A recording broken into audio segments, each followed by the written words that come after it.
We're going to start tonight in butterfly pose. So I always like to practice with a bit of a blanket situation going on, but you don't have to do that. So, and just remember, so with butterfly pose, we always want to kind of create more like a diamond shape with the legs. So never too much up near the groin, just enough so that we kind of get in like the outer leg line as well as the inner. Now, I know that Tess is like, don't use props and all of that stuff, but I'm a little bit different. So I actually encourage sometimes just to use the props. So a nice one for me is to use the block on the feet and let the head rest on the block. Another really nice option, if you're fortunate enough to have a bolster at home, is to have it on your thighs, resting forward like so. Some people even like to work with the bolster at the back of the knees. Like, that doesn't feel good for me, but it might for you. And so the reason why I like to encourage props, particularly at the start, is it prevents us from going into the deepest expression like straight away. And I'll talk a little bit about this tonight as we start to move. I'll just give you guys a minute or so to get into your kind of shape.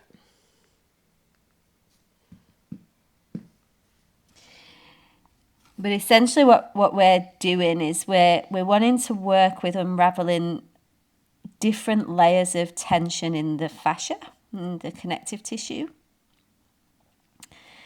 And because we're humans, what we tend to do is we go to the furthest point straight off the bat, and we miss all these like intricate, subtle tensions along the way. So how I like to encourage you guys to practice is to actually go in really, really gradually. So maybe even starting at something like 10% of your capacity and just having a minute there to feel in and get familiar with the tension there. And you will know, like, we've all got our own like natural release rate. So someone that practices yin really regularly might release a lot quicker because the body's used to that type of practice. But if you're a little bit newer to the practice, it sometimes takes the body a little bit longer just to understand what we're asking. So again, the beauty of this practice is to allow for the natural expression of our own tissues. Really not force it into anything other than what it is.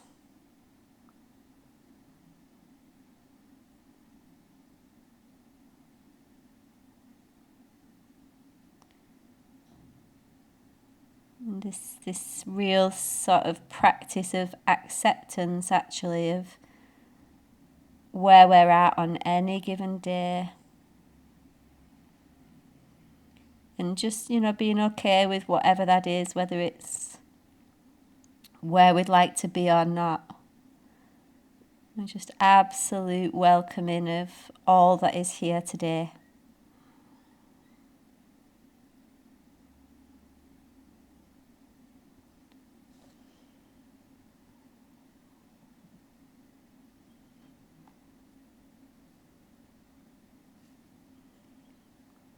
I'm going to leave you guys now with just a little bit of quiet, particularly for the first pause. So I am still here even if you don't hear me speak. But that quiet is some space for you to just start to arrive into stillness. Start to feel the connection to your breath. And just beginning to land into your body.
we've got just over a minute left. And it's really, it's a really personal kind of experience. But maybe if you are working with props, there's an opportunity to maybe move the props away completely or change the position, just to allow for that next layer of kind of unraveling. And you might do that and realise actually that's not what you need today, and then come back to where you were. Or maybe your body's grateful for the depth today. So just be really curious.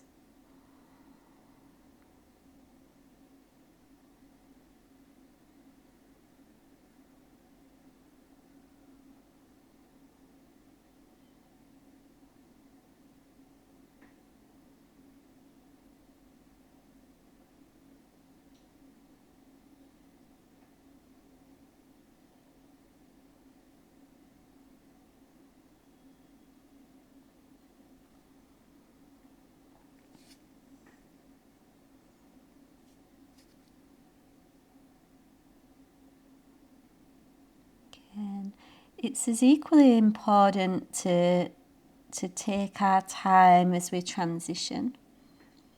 Sometimes they're when the most,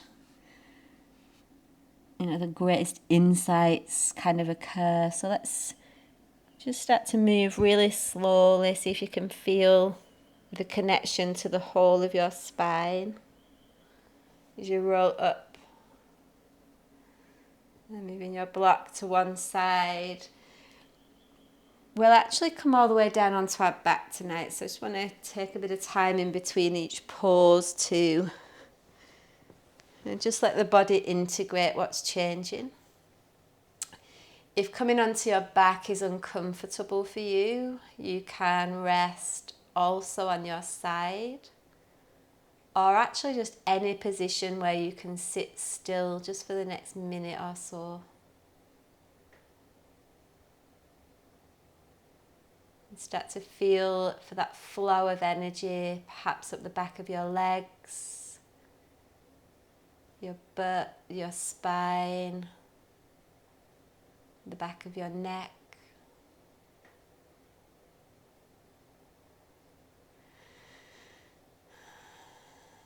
Maybe there's a sigh out with the breath.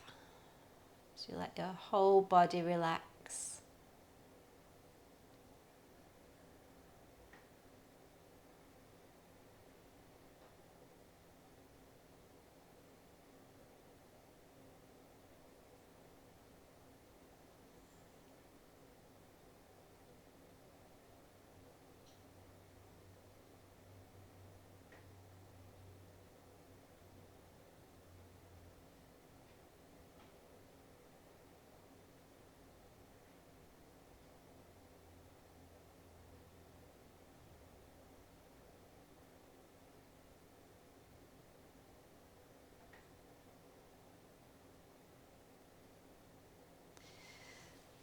Let's make our way on up to sitting. So however you need to get there, maybe roll to one side. Maybe help your head up with your hand. And we will come into saddle. So saddle is first option. I'm going to give you two other options if you're like, no, saddle is my nemesis. So saddle is the one where you can do a number of different things actually. You can sit onto your heels, you can sit in between, you can sit on a block, you can use a bolster if you guys are lucky enough to have that. So you can run the bolster along your spine, maybe even with a block underneath the bolster, and then starting to recline back. So it's nice just to stay on the hands to begin with. And then maybe down to the elbows for the next minute, and then finally back, whatever that kind of looks like for you. If that is just like horrifying and you're like, nah, that's not going to be happening today, you can come into supported bridge. So I would suggest using a block rather than a bolster, just because the bolster can often dip and then that will destabilize your sacrum. So you come to sit on the block, you come all the way down, and then you pop the pelvis up and just shift the block so that it is on the very bottom of your sacrum, so it's not on the lower back. And you want to feel at least like half of your butt on the block as well. So you can just work, obviously any level of the block. If you feel like there's room to go deeper, you can take it up a notch. But I would start low. And then you can just work with your knees bent. That's completely okay. And take your feet wider and let your knees knock into the midline. And if it feels okay, you can straighten your legs, but just be aware of the tension in the lower back there, maybe arms overhead.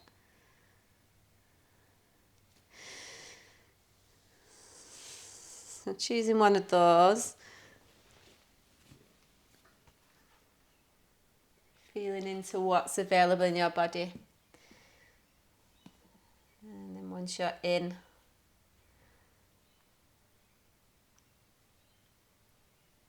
you want to be in that place where you're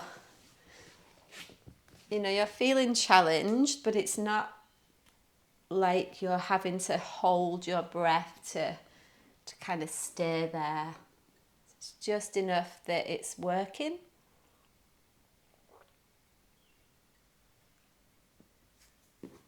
But not so stressful that the nervous system then is kind of activating in a kind of up-regulating way.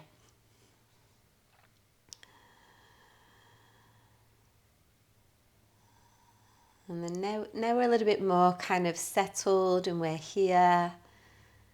We're starting to arrive more into our body. Start to introduce just a really simple way of breathing. So you guys can count whatever length of breath is comfortable for you, but we'll try to aim to get the breath on the in and out even.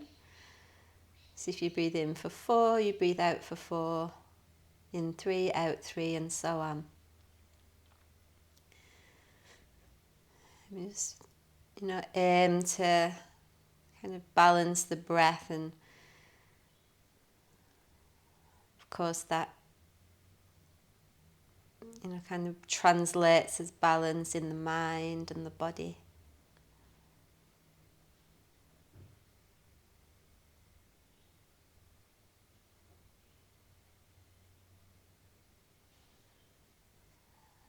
And it's really kind of associating the inhale with what we take in,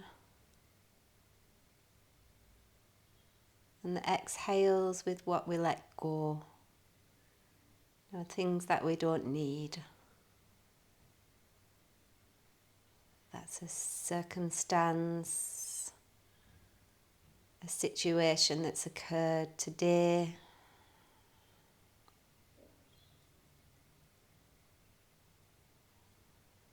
Maybe it's a way of thinking or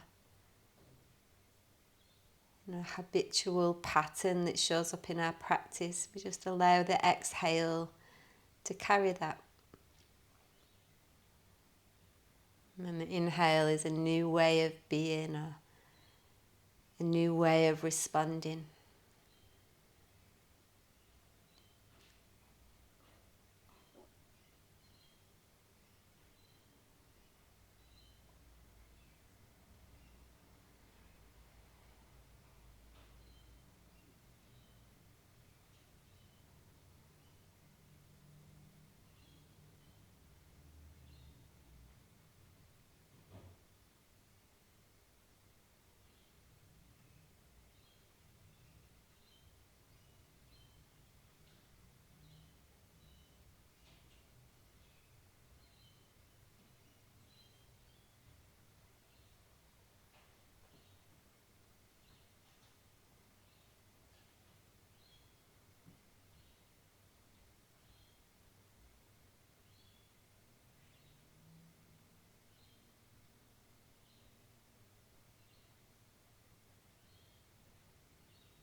So coming up towards the final minute, maybe just a little bit longer. I always kind of bring awareness to this final minute so that a few things can happen. So firstly, we kind of know how much time we've got left. It helps us to stay if things are getting a little bit intense. But also if there's an opportunity to maybe remove a prop or allow for the tissues to relax a tiny little bit deeper. Just like this conscious kind of action that allows for a deeper let go.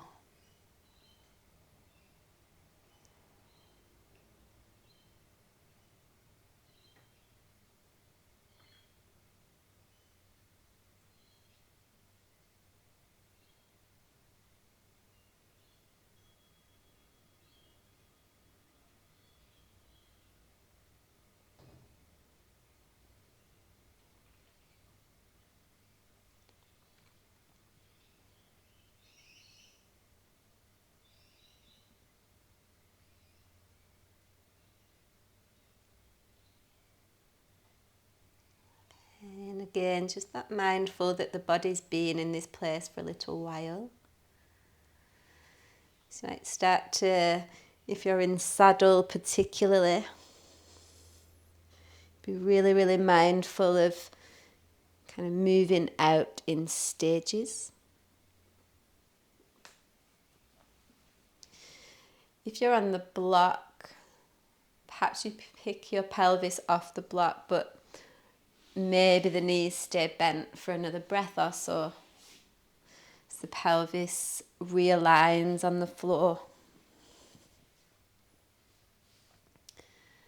Eventually, and there is absolutely no rush at all, we'll work towards extending our legs out into Shavasana, into final rest.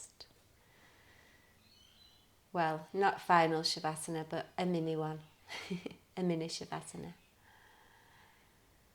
And just let the body sink into the earth as you feel the heaviness that comes into the bones. It's like that bone deep rest. It's so familiar in a yin practice.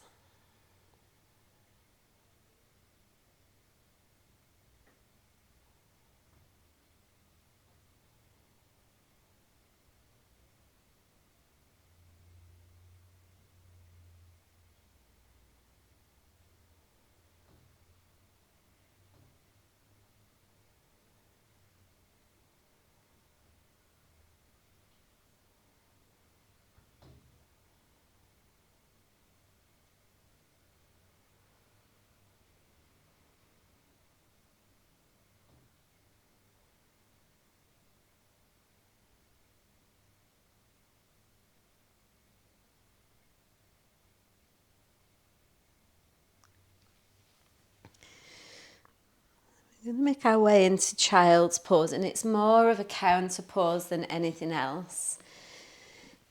So I do want to just give the lower back an opportunity here to rest. Now, if you do have a bolster, it's actually quite nice just to rest onto the bolster there. The other thing that I like is a block underneath the forehead. So knees together ideally in child's pose, but obviously knees wide if that's not an option. But just that having the head on prop situation just allows for a bit more space through the back of the body. And that sense of expansion and, I guess, spaciousness around the sacrum and the lower back also.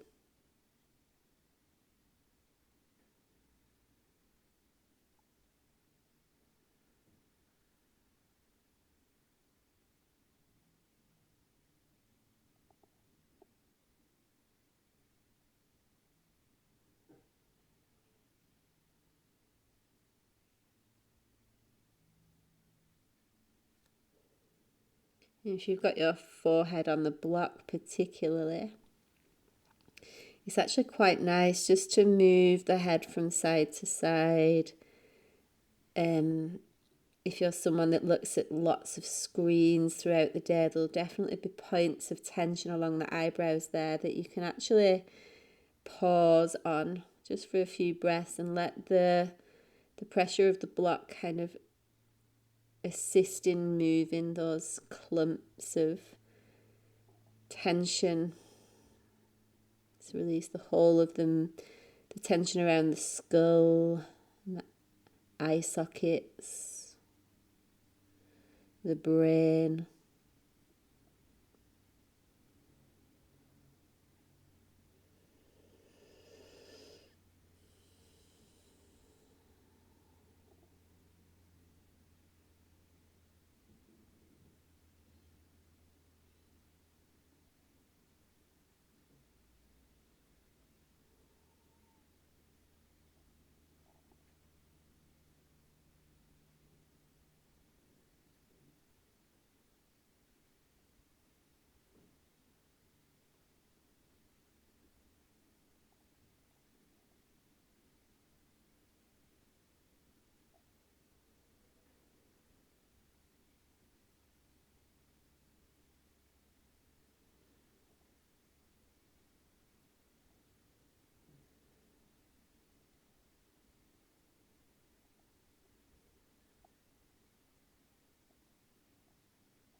And then making our way up, so slowly, slowly.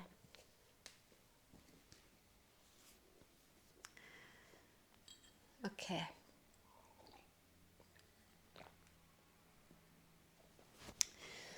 We're going to come into Sphinx pose. I'm just going to give you guys a few different options here. So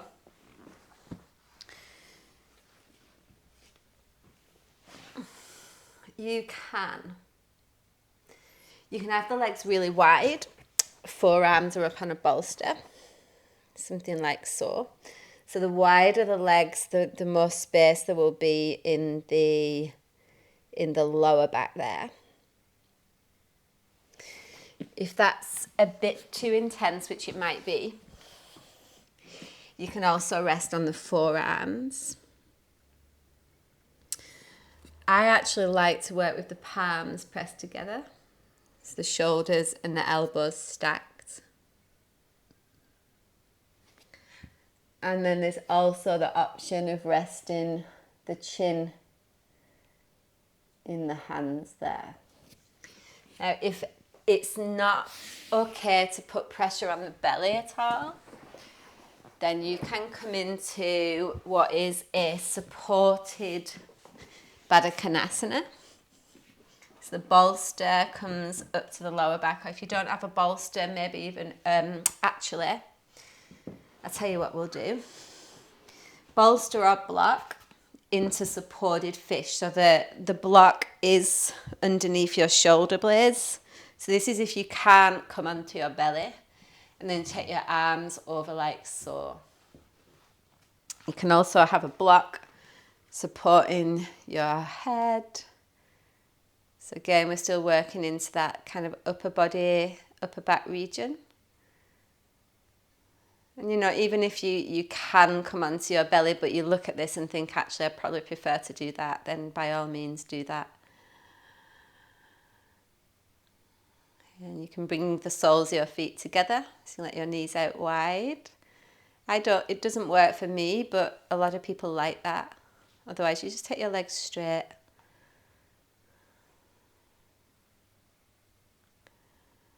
I'm going to stick with this one today. I'll pop my trusty timer on.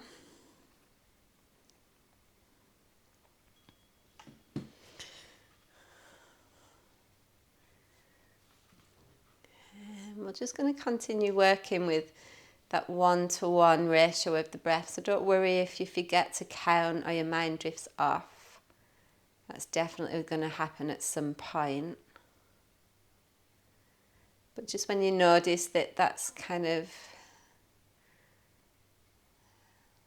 of happened in your practice, you just bring your awareness back and again just continue to even out your breath. Even inhale, even exhale.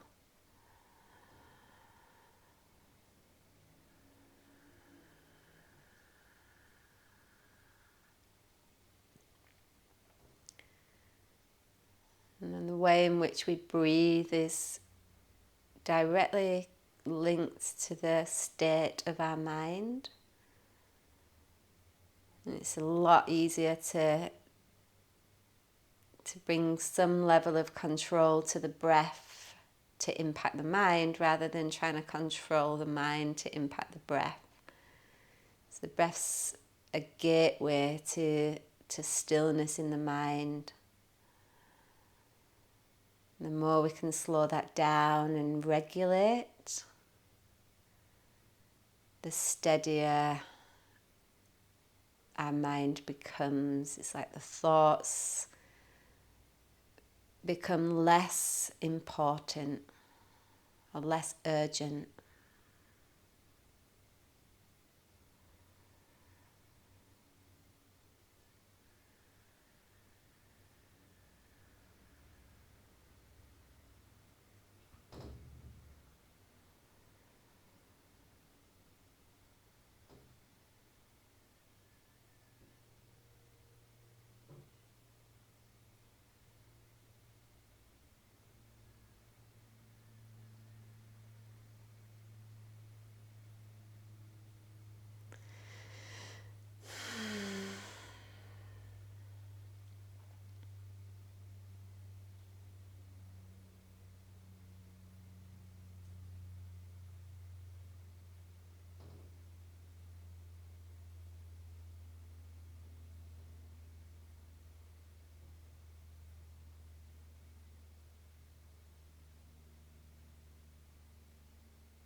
And we got that final minute where there's an opportunity to explore what else is there.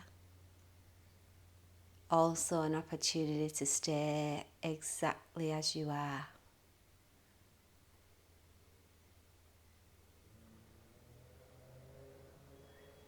And sometimes not going deeper is exactly what we need to do. Staying exactly still as we are.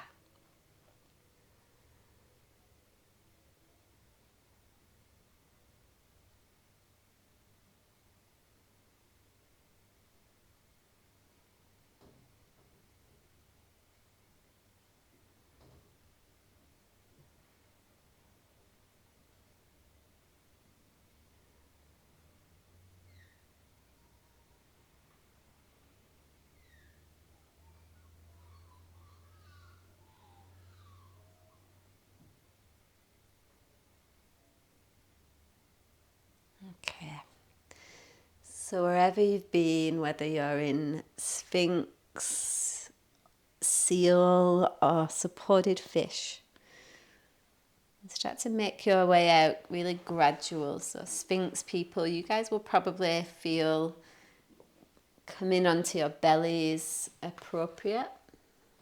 Or maybe you want to come into a child's pose, that's okay too. Supported fish people, probably onto your back. You can bend your knees if that just helps to kind of support the lower back, which, you know, it might. But just let your body rest in the space that has been created there. Notice what's moving through your body. Also notice what's not moving, what's really still.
Let's transition again now to one side.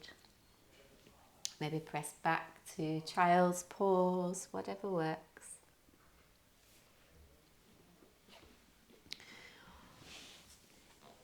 We're going to make our way into, I'll give you a couple of options. So we can come into half dragonfly, and remember it's always an option to be propped up on blankets, maybe even a block.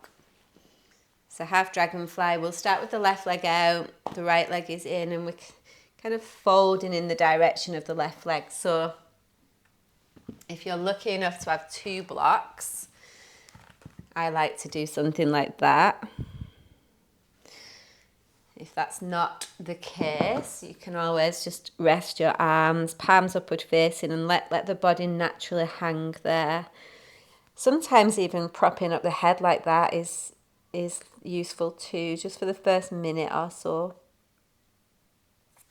Now, if that's just not a great one for you today, for whatever reason, you can come into legs up the wall. I like to have a bit of blanket there just to prep the lower back, even if it's just like an inch thick. So it's on the sacrum, and then the legs a little bit together, a little bit apart, just what works. Maybe even taking the arms over the head. So if you're in legs up the wall, we'll be here for a little bit longer whilst we do both sides of the other version. So those of you guys that are working with this option, just settle in, make yourself comfortable, be here for a little while. And then I am actually going to take half dragonfly tonight.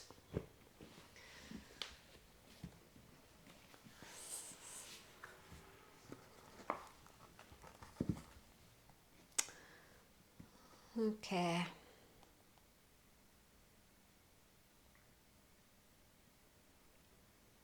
So if you're already in, you don't need to wait for me. Particularly for those of you guys that are working with the half dragonfly, there can always be that temptation to need to go like really deep. And I find with this pose, it's one of those really it's like a silent assassin. which doesn't sound very nice, but you don't need to actually go that deep to feel the release. So see if you can take it a little less intense as you allow for it's like all the fascia that collects, particularly around the side of the rib cage, and the deep fascial connections through the spine that we don't work into very, very often. So some really juicy areas in this one.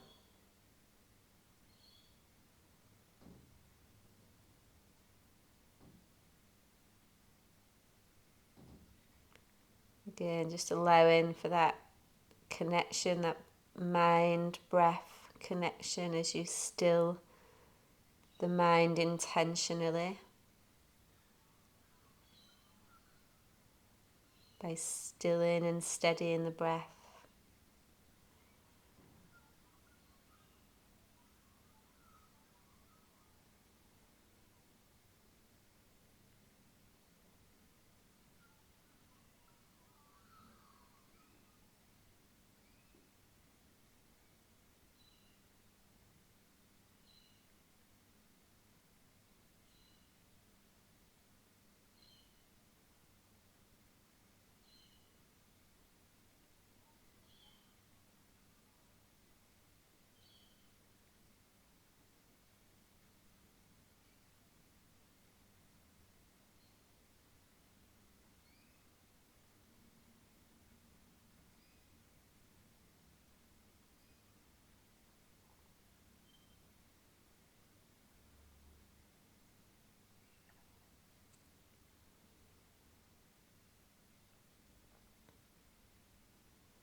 So my half dragonfly friends, you can start to very slowly ease on up.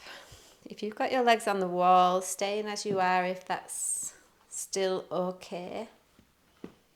And half dragonfly people, let's just pause in the middle there and feeling like the difference from one side of the spine to the other.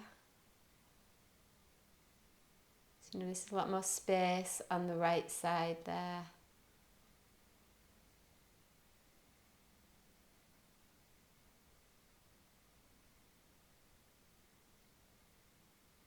And then let's make the transition relatively easily to the other side. So right leg out, the left leg in. Noticing probably a bit of a different position on this side, just depending on which side's tightest. And if you've got legs up the wall, but it's just a little bit too much, you can always take the legs apart and come into like a dragonfly on the wall. It's like straddle the legs, otherwise stay as you are. And then half dragonfly people, either on blocks or whatever else kind of supports you enough to feel as though you can let go.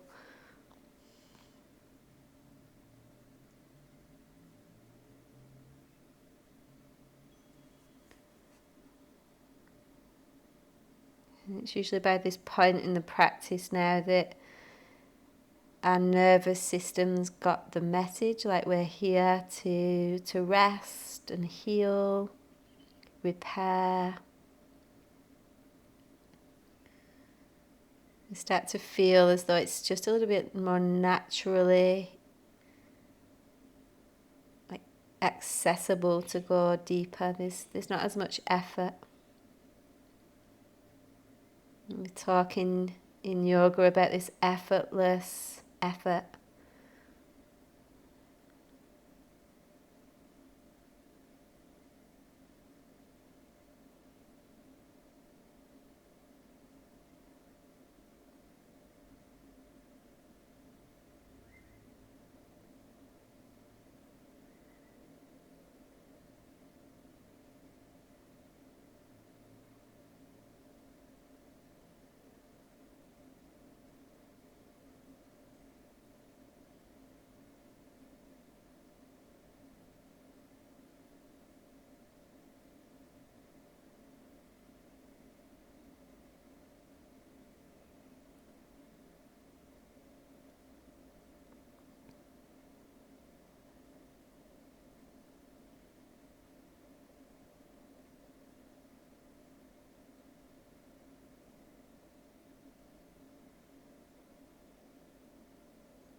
last few breaths here, wherever you are, side bend or wall pose.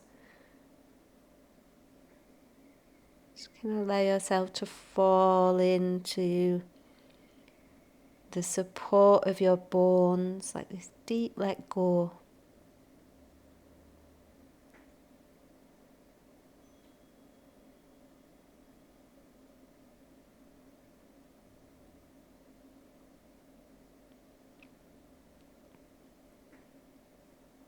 And then coming on up really, really slowly. Oh. So if you're on the wall, maybe roll onto one side for a moment. If you're in half dragonfly, just again arrive back in the middle. Feel the quality of energy running up and down your spine.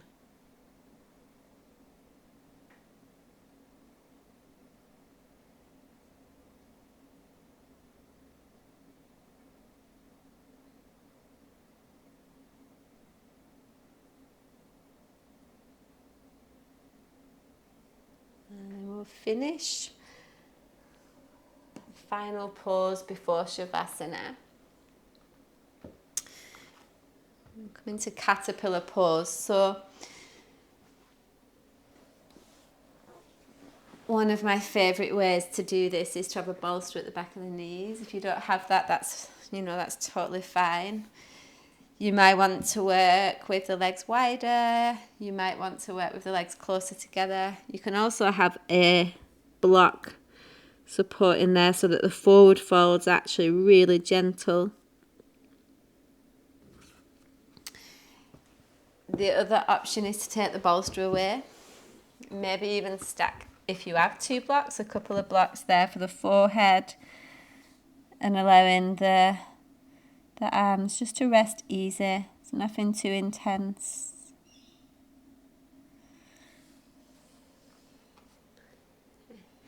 So legs as wide as you need to here to allow for that ease of forward folding.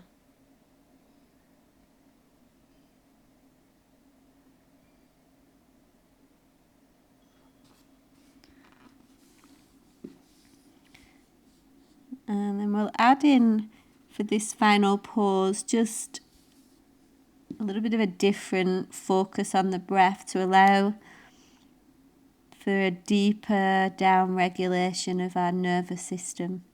So we want to really come into that place of healing and repair. So we want to double the exhale length in comparison to the inhale. So for example, if you inhale 4, you'll exhale 8. Inhale 3, exhale 6, and so on.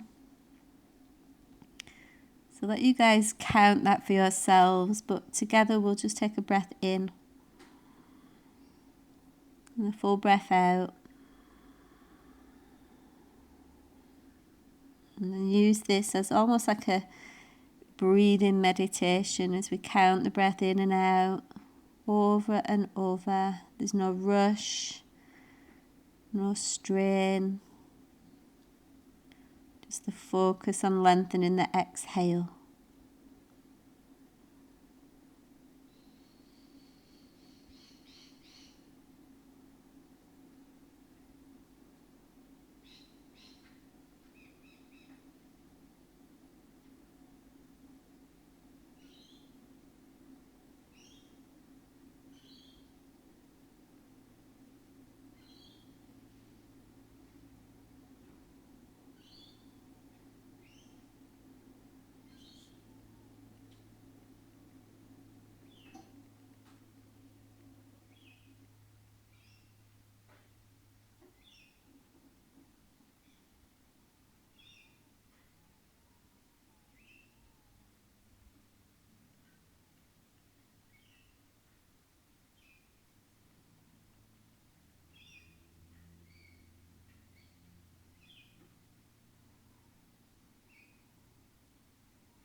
The last few breaths here again.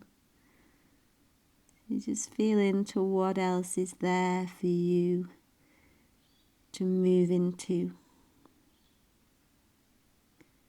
Maybe more stillness. Maybe more let go. Maybe more nothing.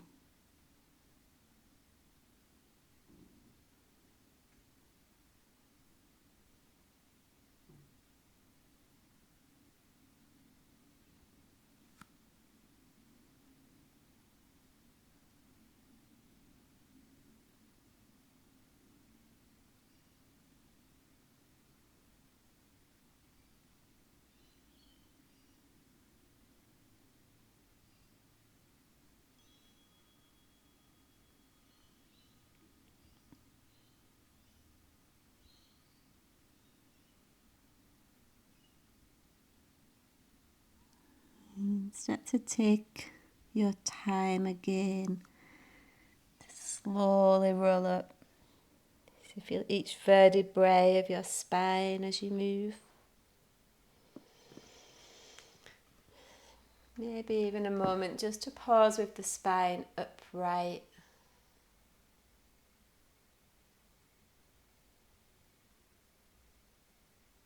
To feel for what's there.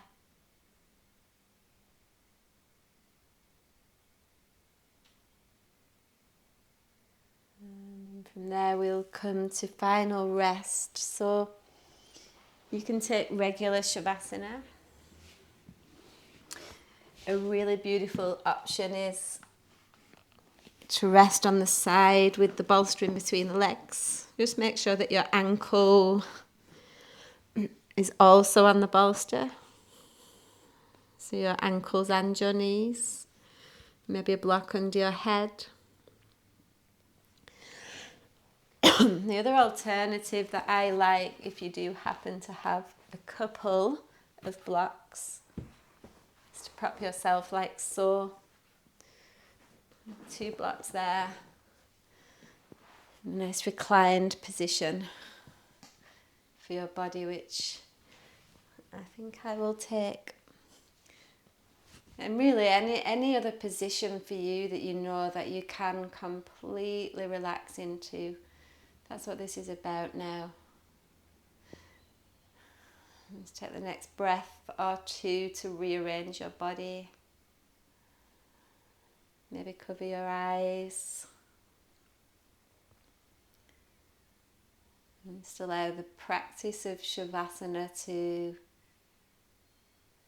kind of integrate the shifts and the changes of the last hour or so.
Start to invite your breath in if you've drifted. Just feeling for sense of your breath in your body.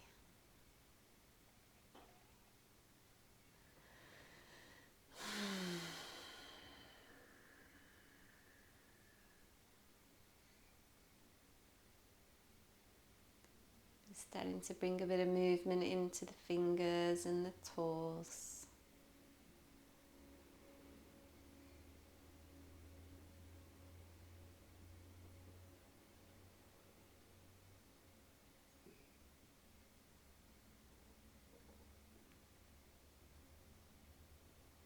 Let's try to take this next stage relatively slowly.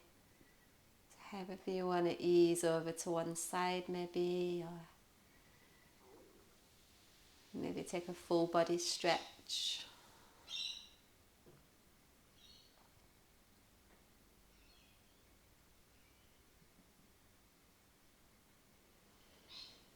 And eventually we make our way up to somewhere seated or kneeling.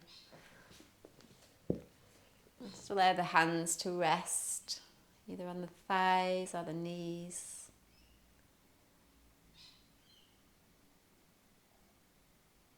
And keep your eyes just lightly closed.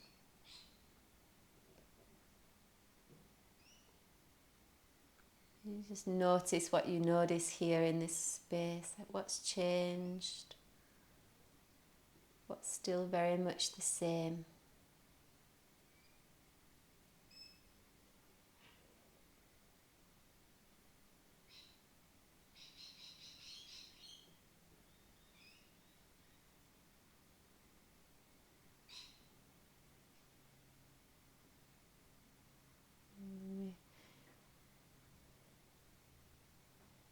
It's very easy, hands to heart.